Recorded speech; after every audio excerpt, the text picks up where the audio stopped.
Media association of India, police news plus மற்றும் உதவும் உள்ளங்கள் ஃபவுண்டேஷன் சார்பாக பள்ளி குழந்தைகளுக்கு கல்வி உபகரண பொருட்கள் அளித்ததில் மகிழ்ச்சி.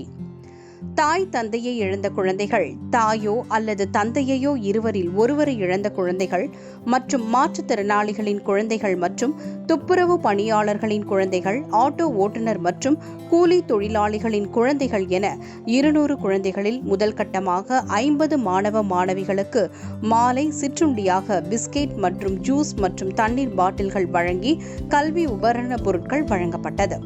வழங்கப்பட்ட கல்வி உபகரண பொருட்கள் பெரிய ஸ்கூல் பேக், 5 லாங் சைஸ் நோட்டுகள், பரீட்சை அட்டை, 1 லிட்டர் தண்ணீர் பாட்டில், பெரிய ஜாமெண்ட்ரி பாக்ஸ், ஜெல் பேனா, பால்பென் பேனா வழங்கப்பட்டது. இதனை குழந்தைகள் மிகுந்த ஆர்வத்துடனும் மகிழ்ச்சியுடனும் பெற்று சென்றனர்.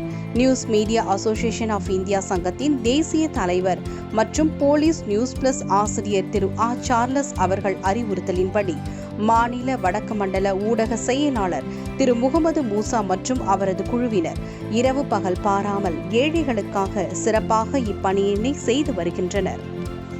தமிழக காவல்துறை பத்தின வீடியோக்களை மிஸ் பண்ணாம பார்க்கணும்னா நம்ம போலீஸ் நியூஸ் பிளஸ் யூடியூப் சேனல்ல லைக் பண்ணுங்க, ஷேர் பண்ணுங்க, சப்ஸ்கிரைப் பண்ணுங்க அண்ட் மறக்காம பெல் பட்டனை